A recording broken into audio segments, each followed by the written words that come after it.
হাফেজ মুয়াজ মাহমুদ গতকাল বিশ্বের অনেকগুলি রাষ্ট্রের সাথে প্রতিদ্বন্দ্বী হয়ে তুরস্কের মধ্যে হাফেজ মুয়াজের মাদ্রাসার নাম হলো মারকাজুল ফাইজুল ইসলামিয়া, আল্লামা মুর্তজা ফয়জি দামাত বারাকাতুহুমের মাদ্রাসার ছাত্র। সুবহানাল্লাহ। আল্লামা মুর্তজা ফয়জি এই দেশের একজন উজ্জ্বল নক্ষত্র, একজন বড় আলেম দ্বীন। আল্লাহ তাআলা তিনার ইলম এবং আমলের মধ্যে বারাকা দান করুক, সকলে বলি আমিন। এই মুয়াজ মাহমুদ এই তুরস্কের এই কোরআন প্রতিযোগিতার মধ্যে পৃথিবীর সমস্ত রাষ্ট্রগুলিকে ফেলে দিয়ে সে 1 নম্বর স্থান অধিকার করেছে। সুবহানাল্লাহ বলেন। আজকে সকাল 10টায় আপনারা দেখেছেন স্যাটেলাইটের চ্যানেলে, বিভিন্ন ইউটিউব গণমাধ্যমে আপনারা দেখেছেন হাফেজ মুয়াজ মাহমুদকে শেখুল ইসলাম ইবনে শেখুল হাদিস ইবনে শেখুল হাদিস আল্লামা মামুনুল হক দামাত বারাকাতুহুম সহ দেশের শীর্ষ আলেমরা তাকে সংবর্ধনা খোলা বাসের মাধ্যমে এবং বিভিন্ন মাধ্যমে তাকে আন্তর্জাতিকভাবে সম্বর্ধনা দেওয়া হয়েছে। সুবহানাল্লাহ বলেন। এই সম্বর্ধনাটাই একজন হাফেজ কোরআনের দুনিয়াতে বড় একটা পাওয়া। কথা বলেন ঠিক কিনা?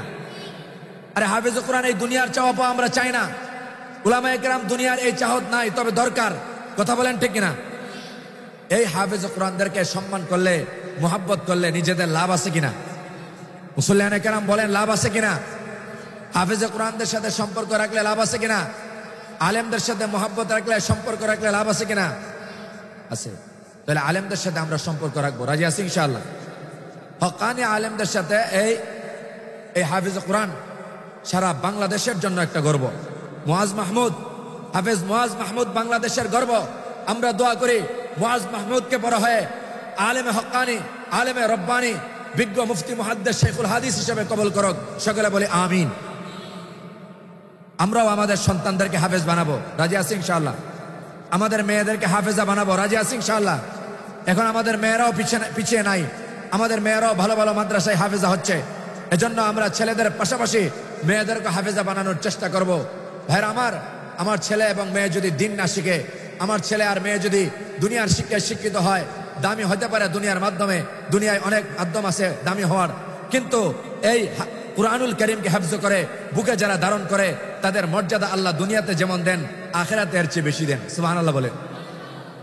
তাদের স্পেশাল সুপারিশ করার অধিকারী দিবেন, তারা স্পেশাল ভাবে সুপারিশ করে অনেকগুলা মানুষকে জান্নাতে নিয়ে যাবেন। সুবহানাল্লাহ বলেন। হাফেজ কোরআনের মা আর বাবা যারা হবে, আমার ভাইরা যারা এখানে আসছেন, সম্মানিত মুসল্লিয়ানে কেরাম, এই হাফেজ কোরআনের মা বাবার মাথার মধ্যে আল্লাহ পাক রব্বুল আলামিন একটা স্পেশাল মুকুট দান করবেন, স্বর্ণের মুকুট। সুবহানাল্লাহ বলেন। এখন তো স্বর্ণের মুকুট নাই, কথা বলেন ঠিক কিনা? পাওয়া বড় কঠিন। এই হাফেজ কোরআন আর আলেমদেরকে দেখলে এক শ্রেণীর মানুষ আছে যাদের গায়ে জ্বালা আসে, যারা অনেক সময় আলেমদেরকে পছন্দ করে না, নাস্তিক, মুরতাদ, এবং এদেশের অনেক সংগঠন ছিল ইতিপূর্বে যারা আলেম ওলামাদেরকে কষ্ট দিয়েছে। কথা বলেন ঠিক কিনা?